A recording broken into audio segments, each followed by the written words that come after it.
A World Rugby é uma entidade ímpar no mundo. Talvez seja acessível, que fornece material, que fornece formação, conhecimento gratuitamente, de forma única no mundo.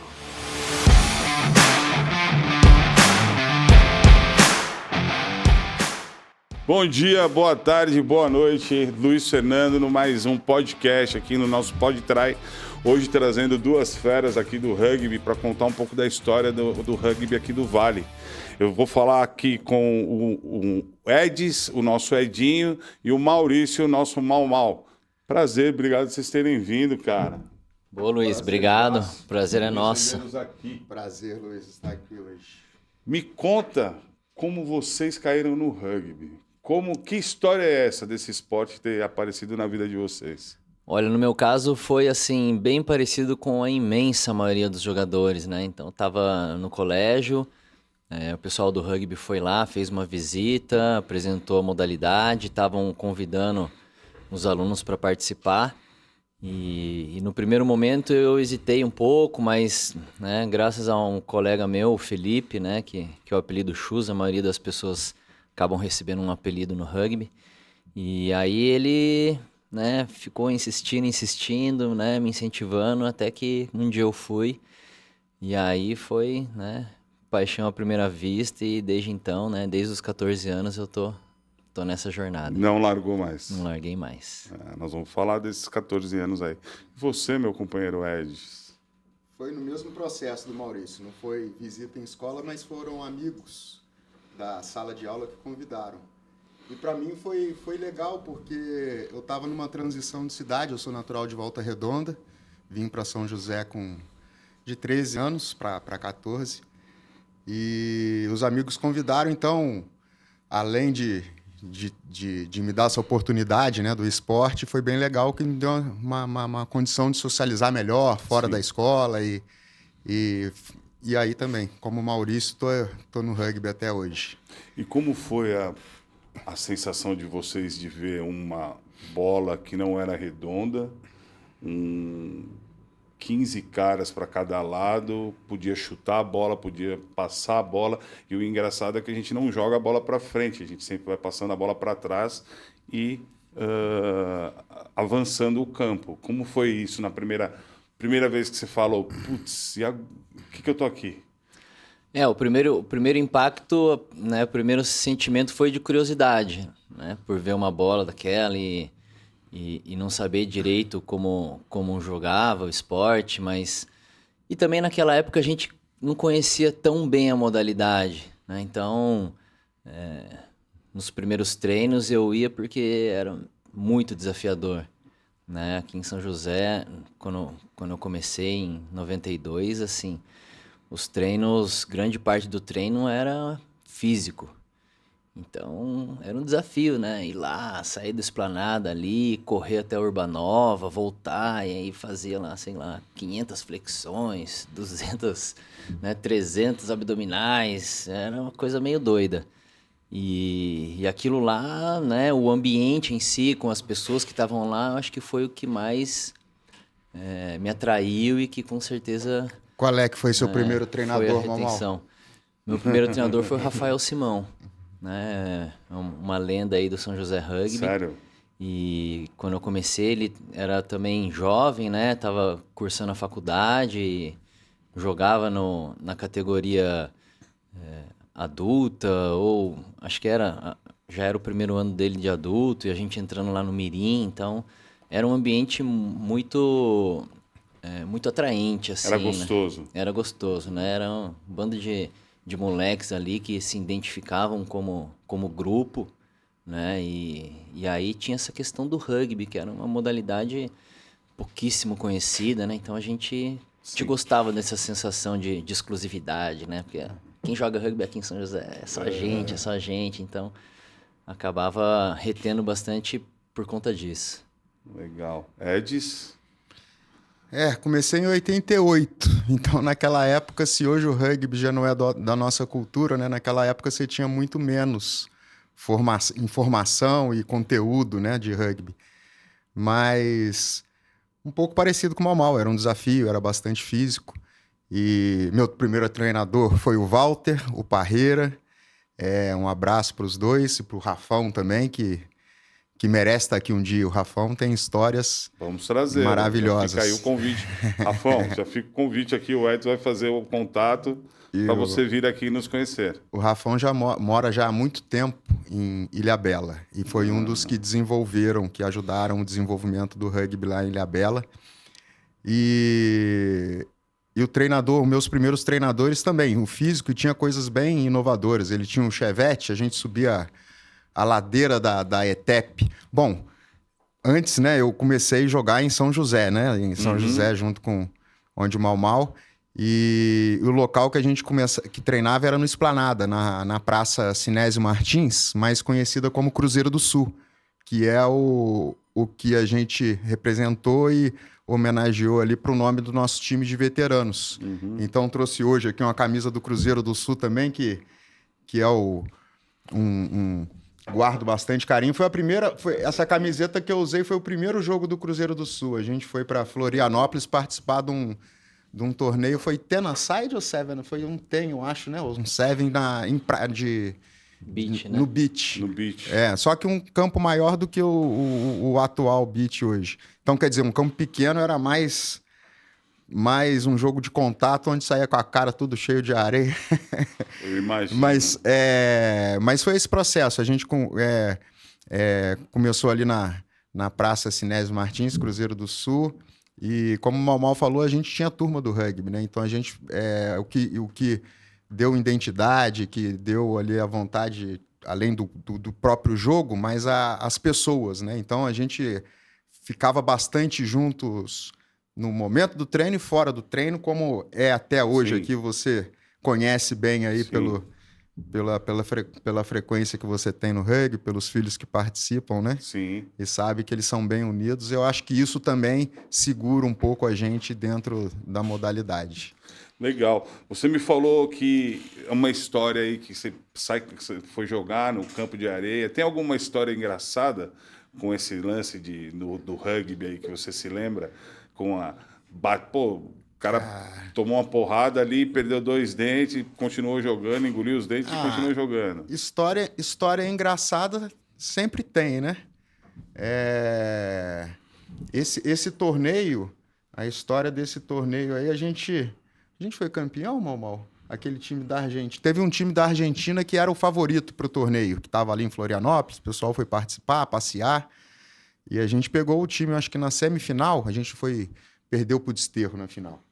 A gente foi jogar com esse time aí, teve toda essa situação. O Mau era o jogador, treinador, acho que o Mau era o único magrinho, o único Bex lá. O resto era tudo bodão, Clair, era tudo...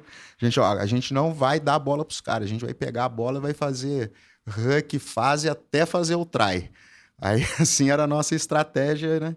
Mas um fato engraçado. Bom, lá em Florianópolis ainda, e esse fato mais pela parceria, né, minha com o Mau, desde do processo que a gente começou a descentralizar o rugby lá em São José. Vou fugir um pouco da sua pergunta, okay. Depois eu volto. Depois você volta. O Mau é um grande parceiro, a gente falou um pouco do nosso início. Sim. No meu início também, eu comecei a jogar em 88, em 91, participei do primeira conquista do São José Rugby com o título paulista infantil. E logo na sequência, o Walter, que eu citei, ele viajou para Piracicaba, foi fazer faculdade. Só uma pergunta. Quando iniciou o São José, ele iniciou com todas as categorias? Ou ele iniciou com o infantil, como você falou? Na história do São José foi através de Guilherme Collins, um argentino que veio trabalhar em São José. E ele tinha uma atividade no ITA. E na GM, né? Ele tinha uma atividade... Era professor no ITA, né? Ele era professor no ITA e tinha 2 filhos, o Matias e o Nicolas. E o Matias, os dois envolveram amigos, tanto do ITA, e o Nicolas e o Matias não estudavam no ITA, mas Sim. Amigos da escola deles. E começaram a fazer mais um time juvenil ali daquela idade dos filhos do Guilhermo. E esse time, tanto o Guilherme quanto o Matias, tinham um espírito do rugby amador argentino. Na Argentina, o rugby clube é muito forte, né? Um clube também aqui, como no Brasil, bem familiar, que a gente acompanha em São José, sim, Jacareí. Então, eles começaram a chamar os irmãos mais novos desses jogadores do adulto e criar aquele ambiente familiar e criar categorias de base. Eu não entrei logo no início, mas no segundo ano eu já entrei. A gente jogava com uma camisa branca da Hering. O nosso uniforme era a camisa branca. E nesse momento começou as categorias de base em São José dos Campos. E foi isso.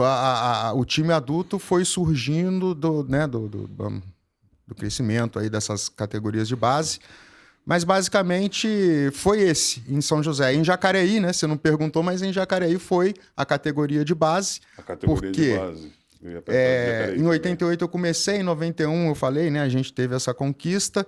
E logo depois o Walter viajou para Piracicaba para fazer faculdade e não tinha mais treinador. E eu comecei a dar treino. Já quando passei para o juvenil, comecei a dar treino para o infantil. E desde então...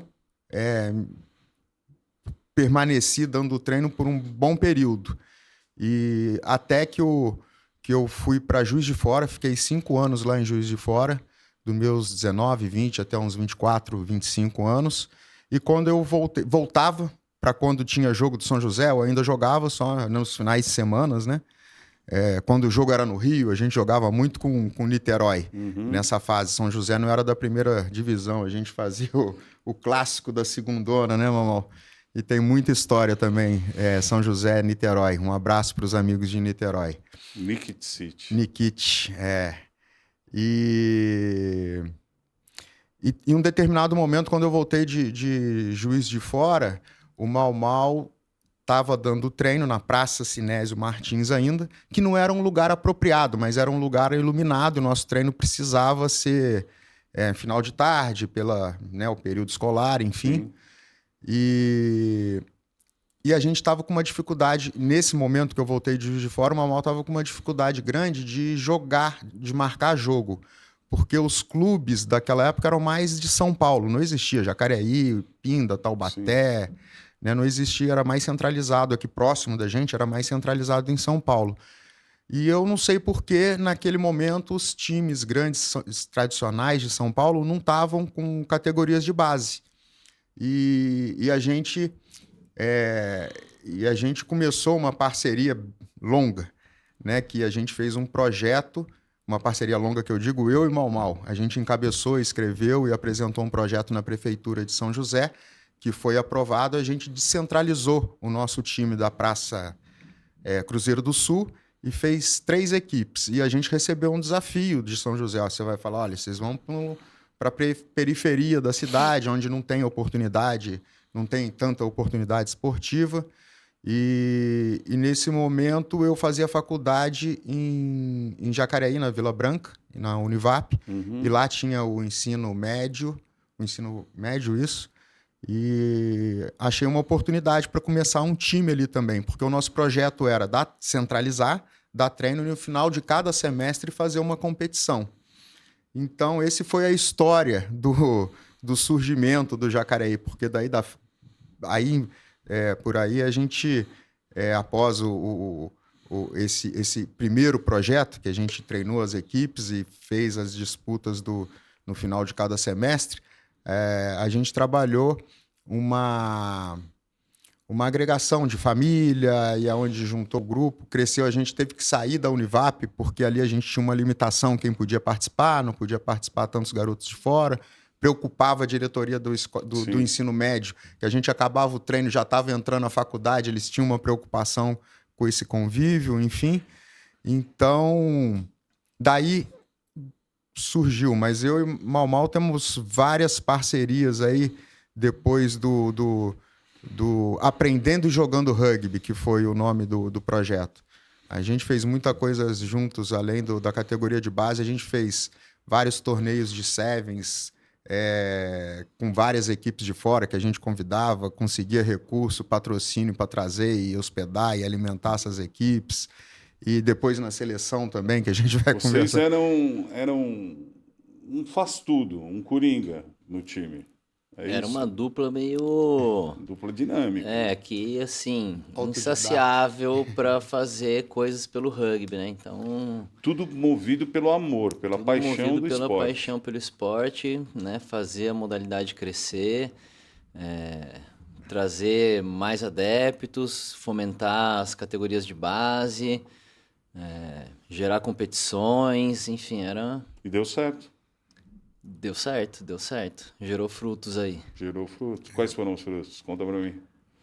Acho que o principal é essa descentralização que o Edson comentou, que não aconteceu só em São José. Isso que eu ia falar. Antigamente nós só tínhamos São José dos Campos. Aqui no Vale do Paraíba, sim. No início, acho que Arujá também tinha uma equipe. Acho que era o Bandeira, é a Nippon. Isso. Nippon, que era uma equipe de... Colônia japonesa, de colônia japonesa, mas a gente, de equipes formadas aqui, de base mesmo, começou ali pelo São José. Então, teve essa popularização aqui na região do Vale do Paraíba muito forte, né? Então, amigos que ajudaram a desenvolver não só o Jacareí, mas o Taubaté, o Ilhabela... hoje a gente tem também Pinda... Taubaté, você já citou. Taubaté, o Iguanas, né? Que é um clube. O próprio Iguanas, né? Também, que o pessoal também conheceu a partir do projeto e das atividades aqui do São José. Ilhabela, que a gente já citou o Rafão, né? Ilhabela. Mogi também teve um tempo, né? Alto Tietê, né? Alto Tietê, então... Alto Tietê. E aí, essa chama, né? Foi se espalhando e acho que hoje a gente vê, né? Os resultados aí, a potência que virou o Jacareí Rugby, né? Hoje, né?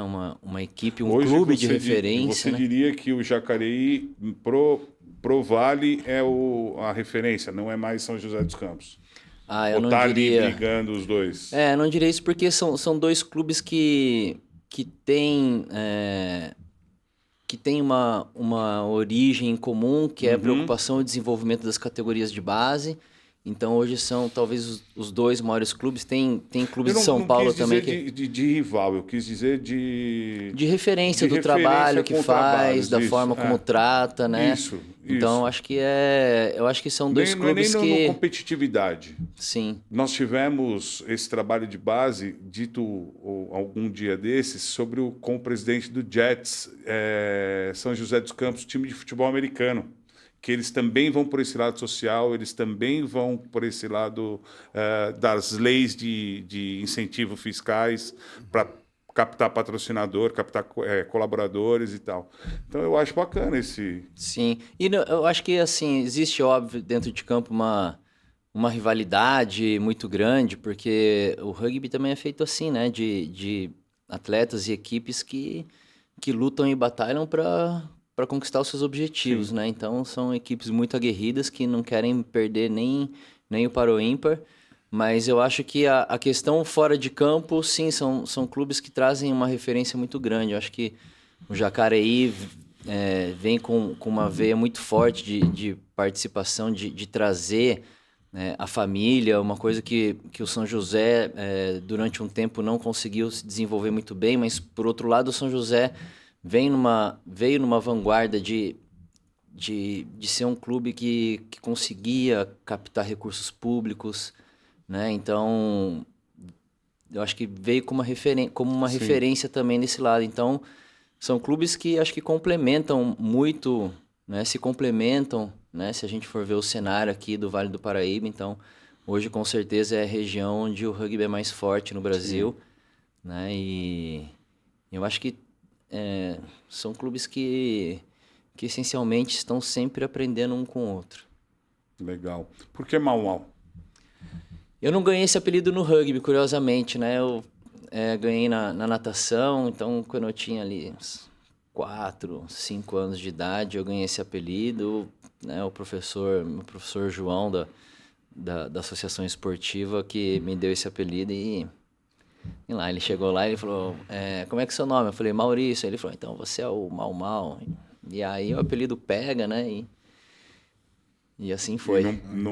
Quanto menos a gente gosta, mais ele pega, né? E aí quando eu fui pro rugby também, algumas pessoas já me conheciam e me chamavam assim, aí também reforçou, né? E aí... É tranquilo, então. Sem problemas nenhum. O Eds é Edinho, né? É um apelido familiar, né? Meu pai é Eds também, eu sou Júnior, então... Mas eu acho que pelo nome ser tão diferente, eu não tive essa alguém me apelidando, né? Então, sempre no meio do rugby, a maioria me conhece como Eds mesmo. Eu sempre pergunto para a galera que vem aqui a respeito se teve alguma coisa dentro do campo ali que marcou. Qual foi? Uma final, um jogo, uma jogada...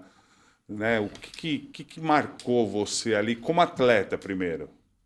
Quero saber como atleta, o que cada um de vocês teve essa marcação. Eu acho que talvez um fato que tenha me marcado muito foi quando eu era juvenil ter participado de um campeonato mundial. Você pegou o mundial? A IRB, pela seleção. A IRB, que era a antiga World Rugby, ela organizava os campeonatos mundiais e existiam divisões, primeira, segunda e a terceira divisão.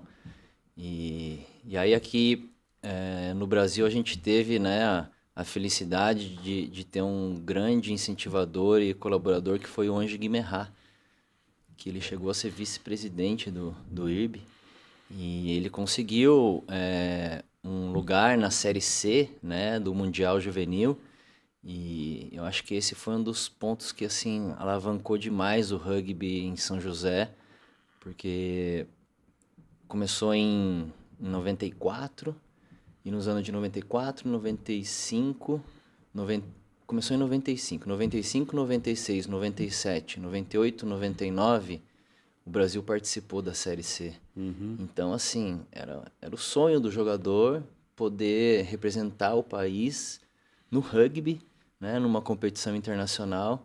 Então eu tive a oportunidade de ir em 96. Eu estava junto com o grupo, treinei, acabei me lesionando um mês antes, né, e isso me motivou também a fazer a faculdade de Educação Física, porque, né, na época eu achei que faltou um pouco de conhecimento do staff técnico para lidar com as situações, porque eu era chutador, então treinava um volume muito grande de chutes a pedido do treinador e não tinha um processo de fortalecimento, de recuperação ideal. Depois eu vou te contar uma minha.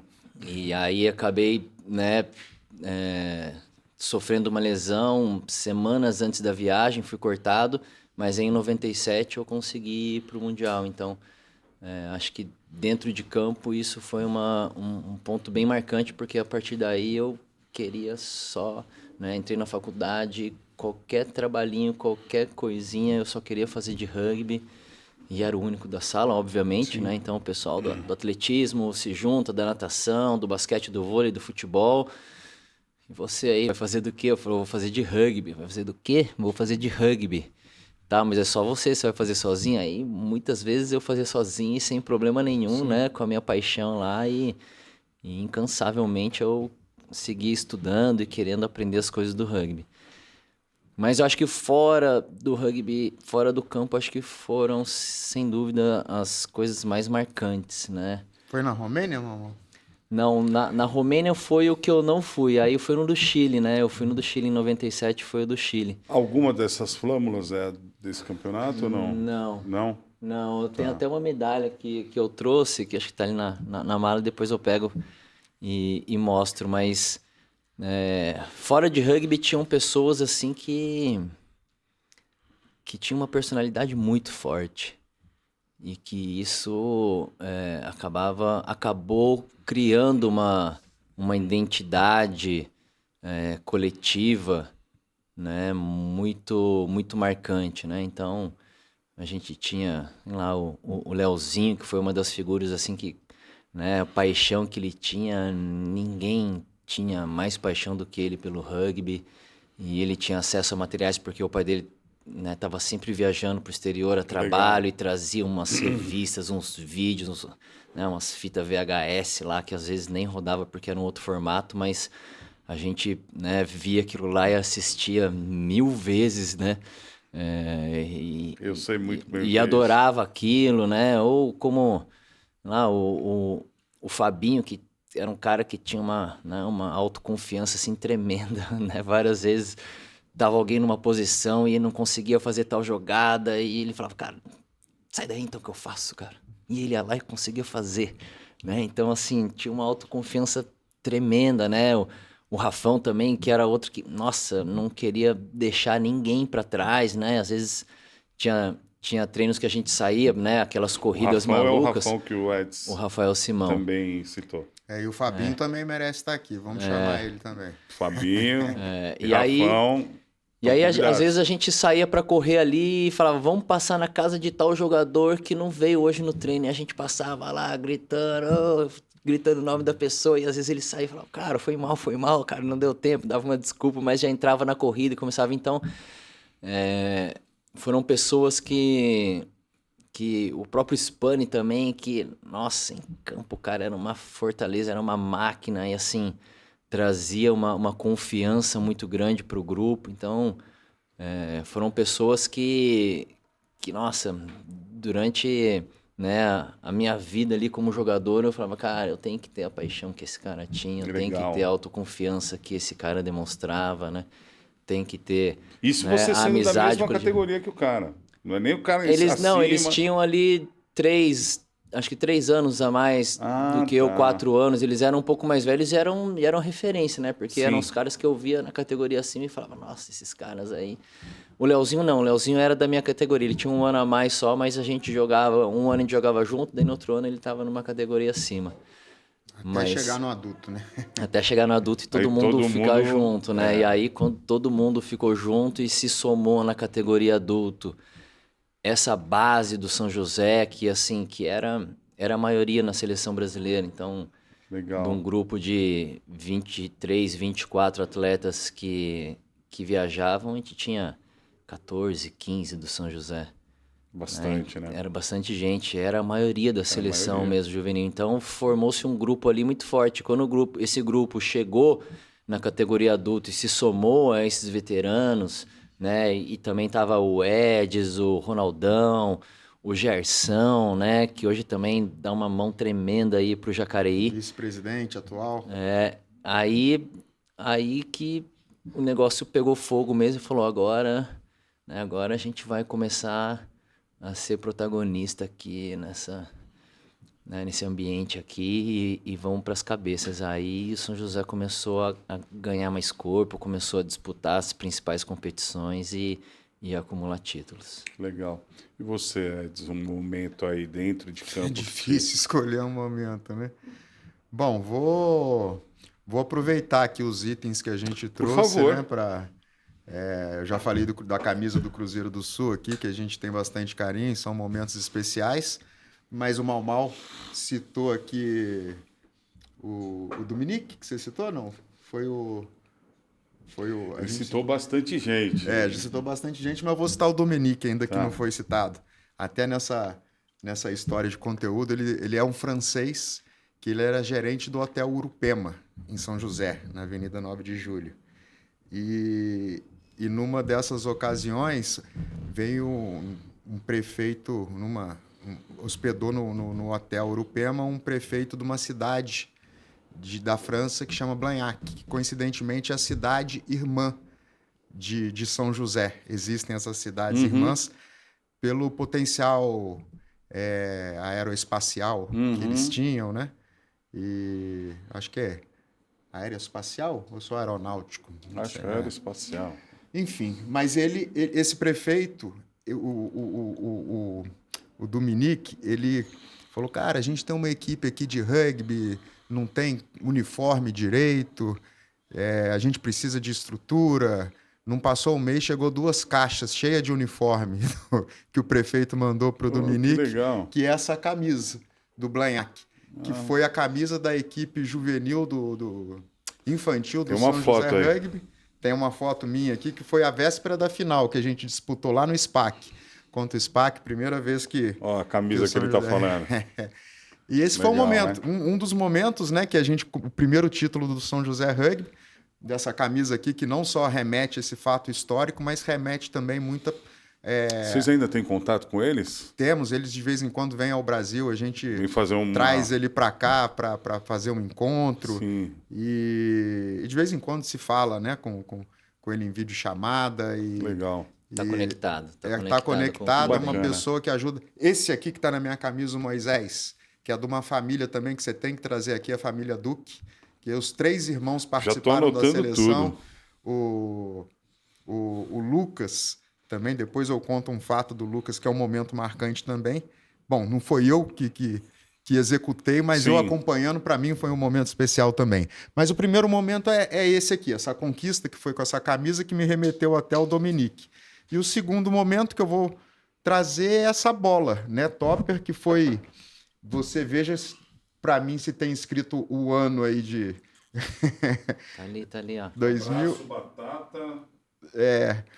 Foi a primeira vez que a equipe principal, né, a equipe adulta do Jacareí, conquistou a 2ª divisão do Campeonato Brasileiro. A gente sumiu para a 1ª divisão, foi a primeira vez. Em 2014 a gente disputou a 1ª divisão, caiu. Em 2015 a gente subiu de novo e está aí até hoje. Foi o primeiro título que a gente conquistou com a equipe principal do Jacareí Rugby. E hoje está aí na 1ª divisão, já com alguns títulos e certamente virão mais títulos, mas foi um momento especial, que quando o Jacareí Rugby surgiu, não tinha pretensão de ser campeonato brasileiro, eu queria dar oportunidade, queria fazer o rugby crescer, e quando você falou com o Mau de ser uma referência do rugby, isso não passava na nossa cabeça. O nosso objetivo era criar um clube de rugby. E com muito trabalho, o Jacareí Rugby se igualou a São José em termos de estrutura. Sim. Se Deus quiser, ainda vai se igualar em termos de título, porque o São José ainda, né, trouxe outra camiseta. Depois eu pego ela aqui com os 10 títulos, em homenagem aos 10 títulos brasileiros do São José. E tem mais outros tantos de Paulista, tem mais outros tantos de Sevens. 10 vezes campeão brasileiro. Então, esse título, né, para a 1ª divisão foi um momento de bastante alegria, né, do Jacareí Rugby, meu pessoal. E eu mostrei o Moisés. Sim. O Lucas foi um grande jogador. Os 3 irmãos, o Moisés, o Lucas e o Matheus, o mais velho. Os 3 participaram de seleções, tiveram grandes conquistas com seleções. Mas teve um momento, eu não lembro o ano, que a Argentina foi para a Copa do Mundo. E como preparativo, antes de ir para disputar a Copa do Mundo, fez um jogo contra uma seleção da América do Sul. E eu acho que só foi, se não, foi só o Lucas brasileiro nessa seleção da América do Sul. Me desculpe se foi mais algum outro brasileiro. Mas o Lucas estava lá na seleção da América do Sul, jogando com a Argentina, que ia para a Copa do Mundo. Ele entrou faltando uns 10 minutos. Ele meteu 2 tries em jogadas mágicas.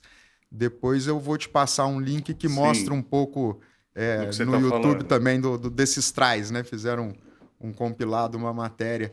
Então, é uma família bem tradicional no rugby de São José. E, claro, existem várias pessoas para a gente citar, a gente acaba falhando, mas a família Duque, além de ter todas essas conquistas no rugby, é uma família bem amiga, bem presente, que moram no meu coração, e tenho certeza que do Mau também, de toda a comunidade aqui do rugby do Vale e do Brasil. Então, eu acho que essas 2 passagens aí com o primeiro campeonato do Jacareí, com essas conquistas que teve no São José, a gente teve até conquistas mais importantes, mas a primeira fica guardada, pegou, né? Essa que pegou. Eu ia perguntar para você o seguinte, vocês que viram com esse passar dos anos, né, as mudanças do rugby, como é que era e como é que está agora e o que tem por vir? Bom, Luiz, eu vou começar respondendo essa pergunta voltando um pouco na anterior. Né? O Edinho comentou aqui, né, do Jacareí igualar os títulos do São José e tudo mais, e me lembrei muito de um episódio que aconteceu que que mostra muito a essência do rugby, né? E que me marcou bastante. Quando o São José ainda não tinha nenhum título brasileiro, e a gente já tinha batido na trave 2 vezes, e aí a gente fez uma final contra o time do Desterro, lá de Florianópolis, aqui no estádio Martins Pereira. Então, também. O Desterro é antigo também. Desterro é antigo. O Desterro é antigo, mas ele surgiu e 2 anos de existência já foi campeão brasileiro. Poxa. É um time... Que tinha, né, tinha uma base de jogadores também.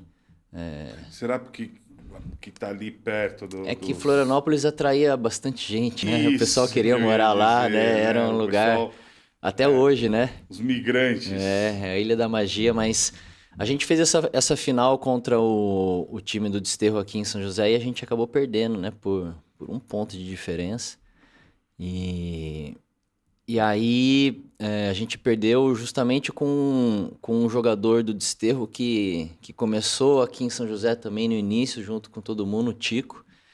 E tinha sido um ano de superação para ele, né? Ele tinha perdido uma pessoa da família e ele acabou fazendo todos os pontos da partida e me marcou muito porque, assim, óbvio que a gente queria ser campeão, né? E daquele jogo, né? Criou-se uma lenda de que, nossa, tem um sapo lá de boca costurada lá que não deixa a gente enterrado lá. Que não deixa a gente ganhar título, mas eu tô falando isso porque, assim, o São José tem lá seus 10 títulos brasileiros, mas o que fica não são aquelas taças todas que estão lá na parede, né? O que fica é a história, o que fica são os processos que todos aqueles grupos viveram, né, de construção de caráter, de resiliência, né, de paixão, de amizade, né? Assim, se metade daquelas finais do São José tivesse perdido, né, seguiríamos com essa união, com essa... Da mesma forma. Da mesma forma. Então, acho que isso Que vale, né? é o que mais vale ali. Então, hoje, quando você me pergunta como é que a gente vê toda essa mudança, como é que a gente vê o cenário atual e o que vem pela frente, a gente se apega muito a isso, porque, na verdade, no mundo do rugby, nós somos muito pequenos. A gente vai ficando velho e vai entendendo melhor os valores das coisas, né? O que realmente vale, né? Que esse processo de formação de pessoas, de grupos... Hoje todo mundo está investindo nisso, né? Porque senão você não tem um atleta. Hoje a gente vê... a World Rugby é uma entidade ímpar no mundo, né? Talvez acessível, seja acessível, que fornece material, que fornece formação, conhecimento gratuitamente de forma única no mundo, né? Arrisco dizer que é a que melhor faz isso, né? Recolhe, né, lucros de Copas do Mundo, de eventos, distribui entre os países, então fomenta a modalidade de uma forma incrível. E aqui no Brasil a gente ainda está crescendo, a gente, né, a gente carece ainda de clubes com mais estruturas, sobretudo espaços físicos, né, que eu acho que ajuda muito e cria uma identidade para os clubes, mas hoje a gente, né, o que vem pela frente, eu vejo que é momentos difíceis, sobretudo pós-pandemia, onde a fragilidade mental, emocional aflorece, né, submerge, está muito mais em evidência, e eu acho que o rugby pode contribuir muito, né, na formação de grupo de pessoas, de rede de apoio, né? Pessoas que se identificam com uma modalidade, mas que a partir disso se formam como pessoas. Então, tá lá no campo, se matar, sofrer, se machucar e sem, assim, benefícios. Talvez hoje o que mais atrai a garotada, benefícios financeiros, né? Você vai em qualquer escola para divulgar o rugby, abre para pergunta, sempre tem, e o jogador de rugby é profissional, ele consegue receber, viver disso. Então existe muito esse interesse, mas eu acho que a formação de pessoas é o que é o maior legado que o rugby aqui no Brasil pode deixar. Então a gente vem de um ambiente, de uma sociedade que está com problemas, né? Que tem problemas de formação, né? Quem tem filhos aí sabe muito bem disso, né?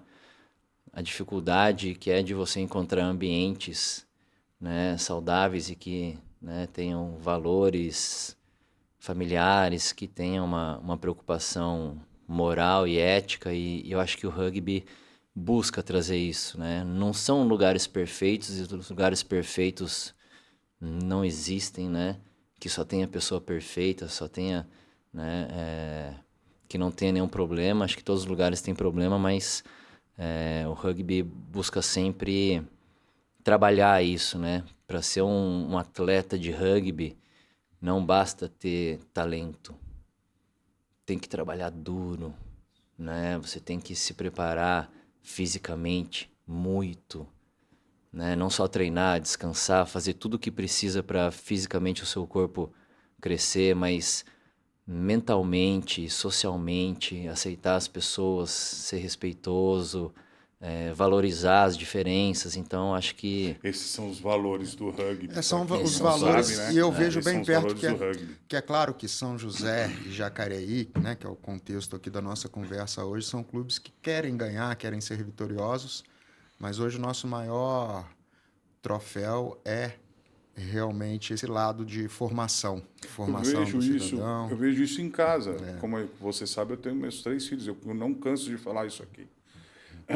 Eu não canso de falar isso aqui, que assim, eles não falam palavrão, eles se corrigem um com o outro ali.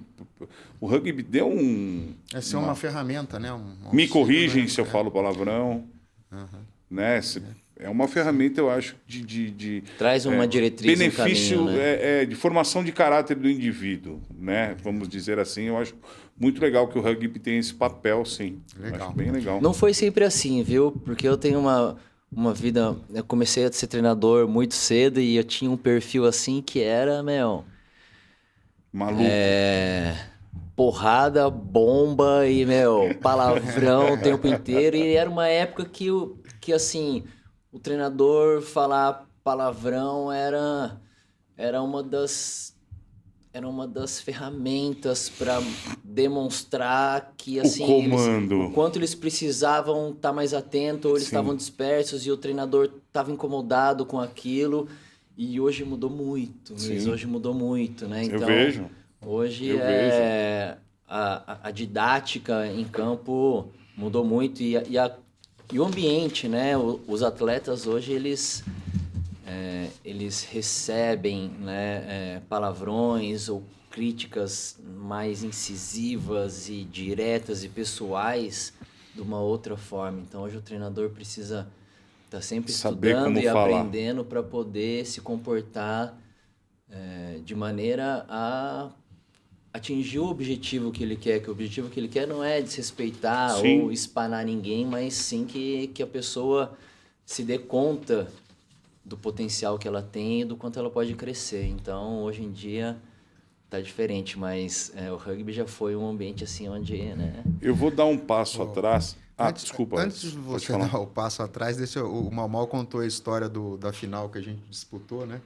Antes de ser a primeira vez campeões, a gente disputou com SPAC e com Desterro, né? E perdemos o Desterro. Mas nesse caso do Desterro, ele falou que a gente perdeu de 1 ponto. Eu fiz a referência aqui a um momento especial da equipe infantil, que foi a primeira vez campeão do São José. O Tico, o Gustavo Cardone, era o nosso capitão nessa final. Ele é uma família argentina que mudou para São José, jogou com a gente do infantil até a idade de faculdade. Ele foi fazer a faculdade em Florianópolis e começou a jogar em Florianópolis. E esse 1 ponto que a gente perdeu foi uma final glamourosa, porque à época o rugby não tinha a visibilidade que tem hoje, era menor ainda. Mas foi uma final no estádio Martins Pereira, transmitido pela ESPN, aquele glamour todo. A gente fez 4 tries nos jogos, não converteu nenhum. Fizemos 20 pontos. E o Desterro fez 21 pontos, 7 penais, Nossa. todos eles chutados pelo Tico. Então, Acabou com o jogo. Tico, um abraço. Hoje ele mora em Porto Alegre e é presidente do Charrua. Ele, legal. por questão profissional e também, né, ele casou com a esposa dele é de Porto Alegre e criou a família lá. Está lá hoje também no rugby, ainda com rugby. Então, só remetendo um pouquinho aqui, voltando, desculpa te cortar. Não, eu ia voltar porque eu quero saber a história das flâmulas e dos pins. Por favor, mamão. Olha, vamos lá. Para mim começou quando, né, essa aqui, ó, toma todo cuidado aqui. Ó, essa flâmula aqui a gente foi disputar esse campeonato, né? E na época era esse símbolo aqui, muito por conta do Guimerá também, porque o Guimerá falou, ó, tem um escudo, mas tem que ter alguma coisa do Brasil, né? Eu acho que ele via também a seleção da Nova Zelândia, os All Blacks, né? Que tem uma folhinha de samambaia e tal, e aí a Vitória Régia era, né, uma...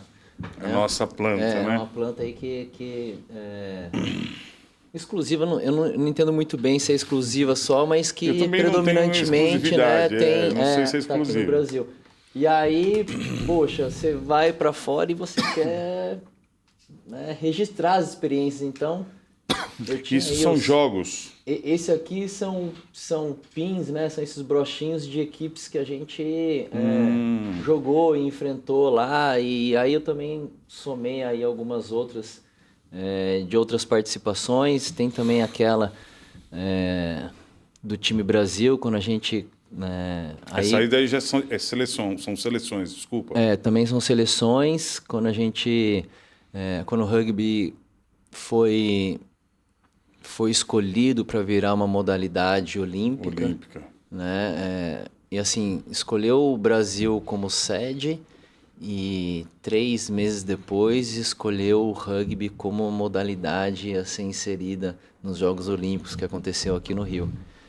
E aí também quando a gente começou a entrar no time Brasil, aí também foi um salto, né, no rugby brasileiro, porque o Comitê Olímpico Brasileiro é uma entidade de referência. A forma como eles trabalham o esporte... Né? Óbvio que a gente sabe as dificuldades que tem no Brasil de apoio, de incentivo, mas ali o esporte é tratado de forma séria.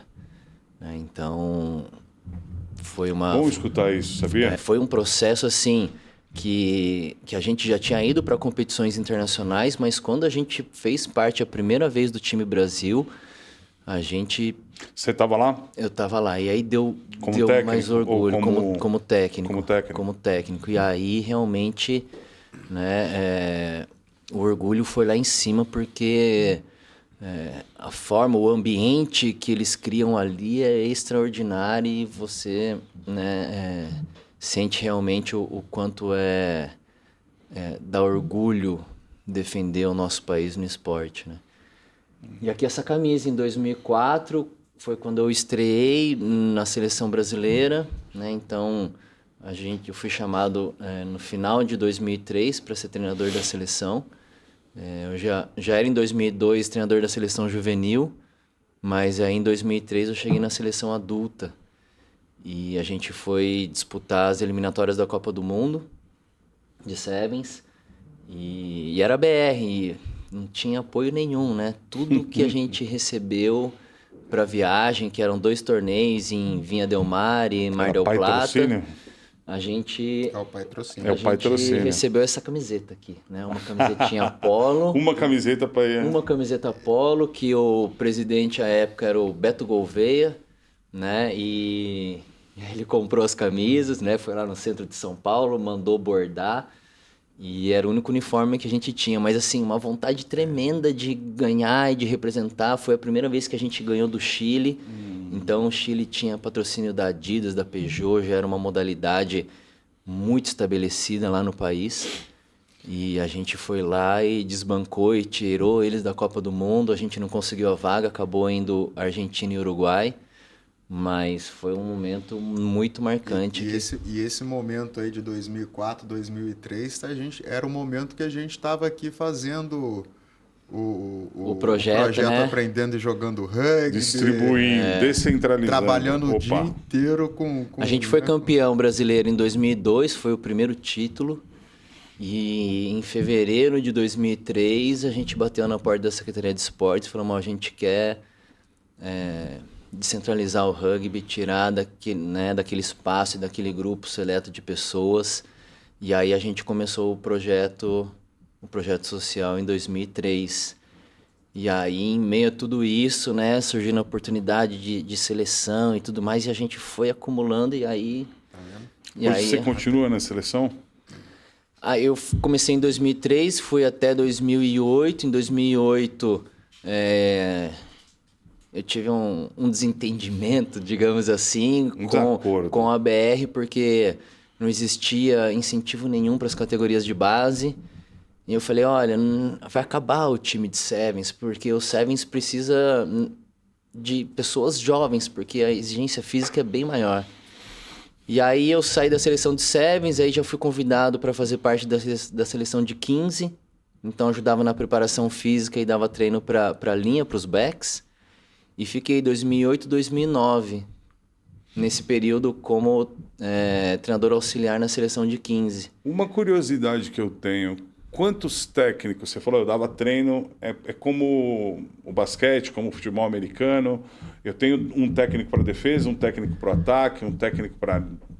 O rugby, ele como tem dois grupos que executam funções táticas diferentes no rugby, os forwards e os backs, geralmente as equipes têm um treinador principal e um treinador assistente para cada um. Uhum. Hoje em dia... Para cada uma, então são 3. Para cada uma, mas hoje em dia as comissões técnicas são bem mais recheadas de profissionais. Entendi. Porque eu ia falar que elas eram enxutas. Não, hoje em dia você tem o preparador físico, você tem o treinador especialista da defesa, o treinador especialista do jogo aéreo. Então é importante que venha cada treinador com um conhecimento mais aprofundado, que venha com uma linguagem específica e possa acrescentar. Então, entrar na cabeça do jogador de rugby, tudo que precisa através de um treinador é maçante, é cansativo para os dois lados, tanto para o treinador quanto para o grupo.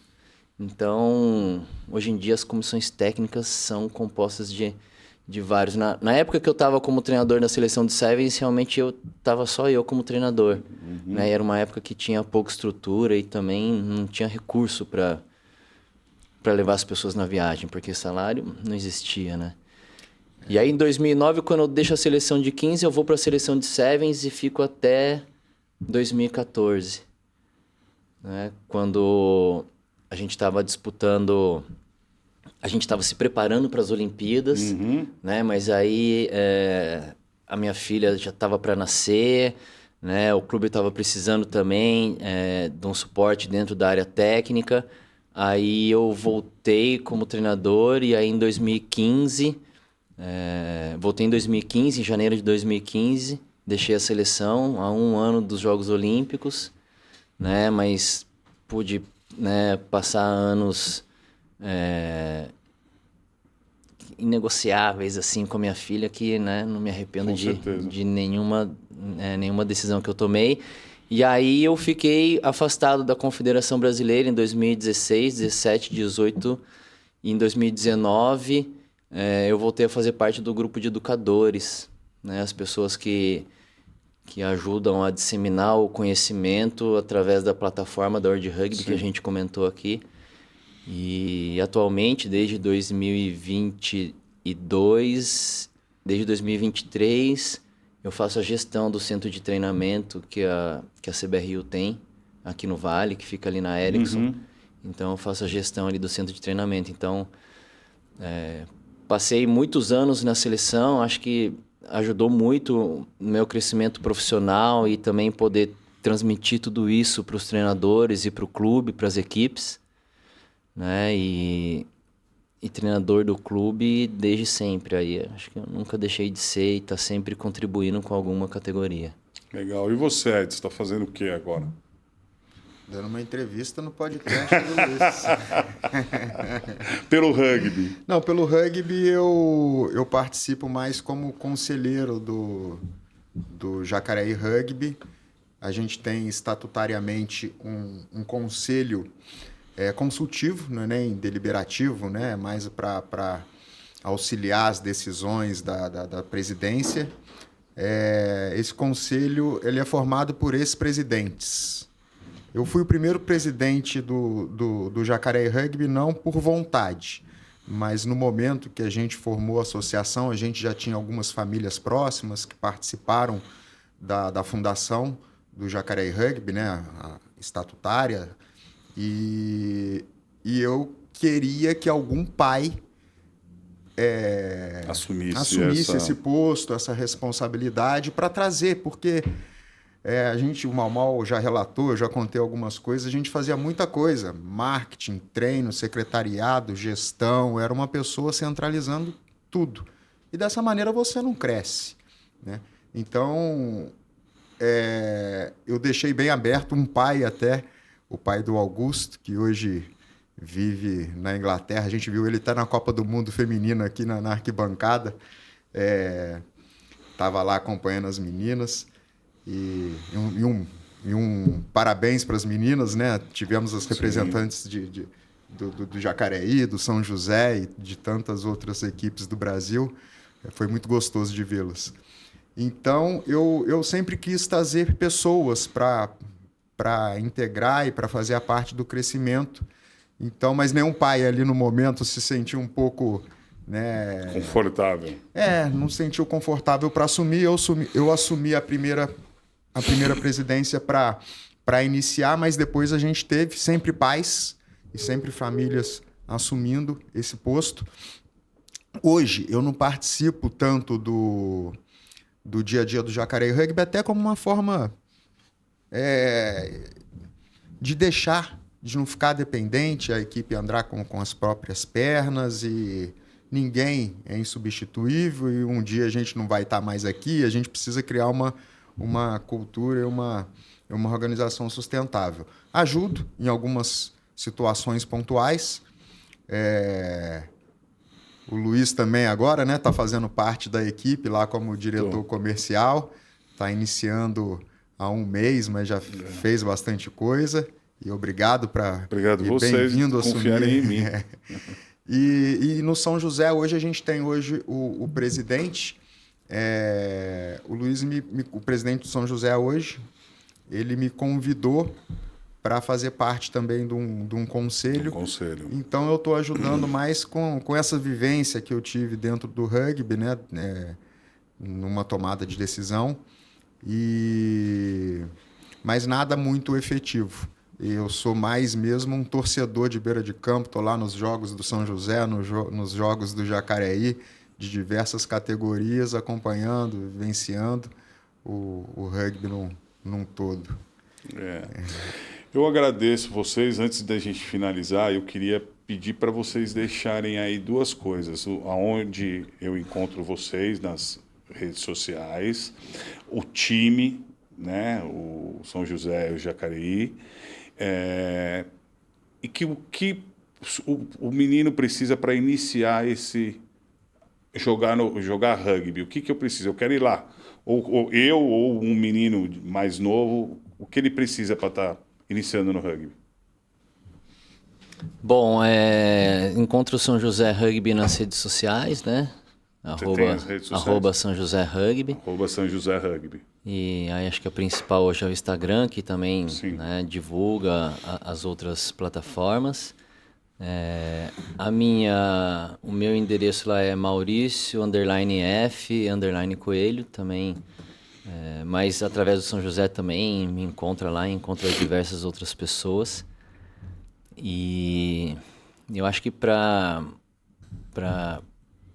o adolescente, para criança que queira conhecer o rugby, acho que além de, óbvio, conseguir as informações ali através das redes sociais, aonde tem e qual é o dia, o local e o horário, eu acho que tá disposto a fazer parte de uma comunidade, né? A gente enxerga ali que as pessoas que queiram fazer parte, elas precisam, primeiro de tudo, entender como aquilo ali funciona, né? Porque tem uma série de regras, não é chatice, mas assim, querendo zelar pelo ambiente que a gente comentou aqui. Sim. Então, as pessoas precisam respeitar isso e estar dispostas a crescerem juntas, né? Quando é criança e ali tá, né, no São José começa ali com 5 anos na escolinha caipira e as crianças mesmo a gente considera ali até o M11, né? Até 9, 10 anos. E ali, muitas vezes, quem decide não é a própria criança, é o pai, né? Que às vezes a criança comenta, mas é o pai que acaba levando, é o pai que se inteira das obrigações, das regras. E, então, nesse período, acho que também faz parte, né, dos responsáveis ali entenderem que ali é um ambiente onde todos precisam crescer juntos, né? Não pode ir lá e ter um olhar voltado só para o seu filho, né? Preocupado se ele joga mais ou menos, se ele é titular ou não, né? Se ele está numa súmula ali ou pai não. de atleta é duro, né? Pai de atleta é duro. Eu sou pai de atleta, eu sei como é que é. E aí, entender e respeitar o ambiente, porque também quando a criança vai crescendo, entra na adolescência, começa a ter um olhar mais competitivo, e aí as disputas. Então, hoje a gente bate muito e cobra muito. Como eu falei, o rugby não é um ambiente perfeito, mas a gente tenta buscar sempre a evolução, o crescimento como seres humanos, mas a gente comenta bastante a importância do comportamento, né? Então, às vezes tem muitos pais que estão ingressando e vêm de outras modalidades ou acaba tendo outras referências e deixa escapar, às vezes, algum comportamento ali que não é muito adequado. Então, a gente, primeiro, entender que é um ambiente familiar, onde a gente se preocupa não só com o comportamento de quem está ali dentro de campo, mas da família. Então, eu acho que esse é o principal requisito, né? Que as pessoas estejam abertas a essa, muitas vezes, a essa adequação, a essa transformação, né? Que realmente um ambiente de respeito com valores é algo que o rugby não negocia, né, e que vai querer sempre manter o respeito ao adversário, o respeito aos próprios colegas, o respeito ao árbitro, respeito ao ambiente onde você está. Eu acho que essas são as principais premissas aí para quem pensa em ingressar na modalidade. Legal. Edis, o que você me diz para quem quer fazer começar no rugby aqui de Jacareí? As mídias sociais do Jacareí Rugby, Isso, a gente preciso, conhece, né? por favor. Jacareí Rugby. Eu não tenho as minhas mídias pessoais, né?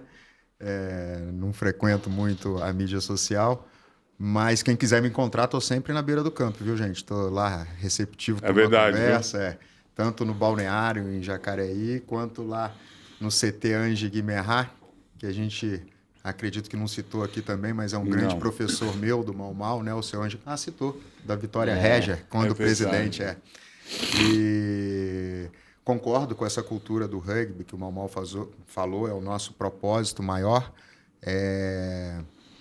E quem quiser encontrar o rugby, nas mídias sociais tem os caminhos, os horários de treinos.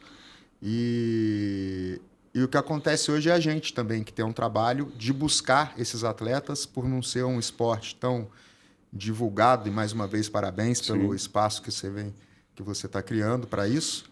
Mas a gente costuma ir nas escolas. E como eu sei que pessoas fora do nosso circuito aqui, São José e Jacareí, assistem esse podcast, uma dica foi de uma mãe que me deu um feedback, cara. A gente foi umas 3 vezes numa escola de crianças, fazer a divulgação do rugby e convidar para os treinos. E na ocasião a mãe chama Geni e o filho chama Márcio. E o Márcio sempre pedia, mãe, me leva, eu quero ir no treino. E a mãe, poxa, ele já fez tanta modalidade, faz 1, 2 treinos, sai, não estava acreditando muito. A gente ia de novo, ele pedia. Até que ela se convenceu. levá-lo de tanta insistência. Quando levou, no treino já encontrou outras mães, já teve uma boa recepção e o menino vingou no rugby.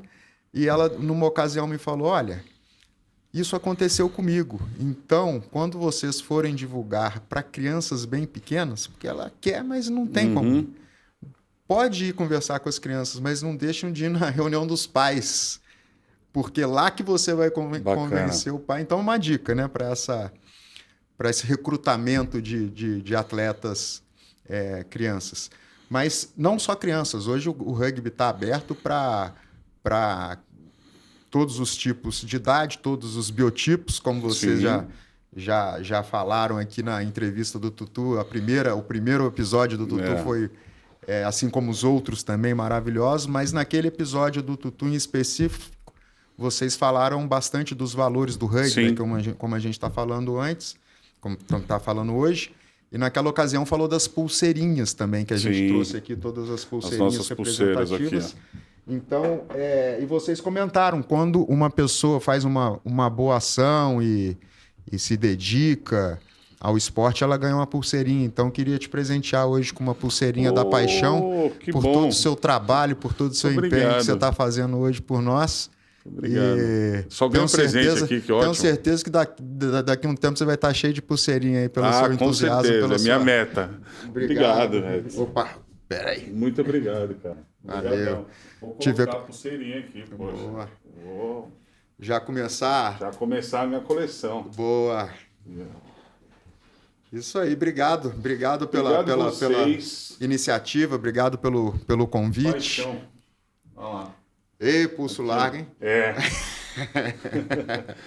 Obrigado de vocês estarem aqui com a gente. Obrigado, Mal, de você ter se estendido de lá para cá. Obrigado, Edson, de ter... É um prazer. Esse papo conosco. Voltem sempre que vocês quiserem. Vocês são convidados de honra aqui conosco. Obrigado. Obrigado, valeu, Luiz. Pra gente é sempre uma satisfação enorme, um prazer falar sobre rugby, né? Contribuiu muito na nossa vida, na nossa formação, né? Permitiu que a gente se conhecesse, que a gente conhecesse uma série de pessoas que hoje fazem parte da nossa vida, né? Pessoas que a gente ama e que estão aí na jornada junto com a gente. Então, muito obrigado aí. Obrigado você, sempre uma satisfação enorme. Obrigado você. Obrigado mesmo. Obrigado. É isso. Nosso maior troféu é isso que o Mamal falou, né? A gente já falou da formação dos cidadãos e essa amizade que a gente constrói que fica pela vida toda. Legal. Obrigado. Curtam, assistam, apertem o sininho, me sigam, por favor, que a gente precisa fazer o rugby e outros esportes aí serem conhecidos, tá bom? Obrigado, mais um podcast que acabou. Abraço.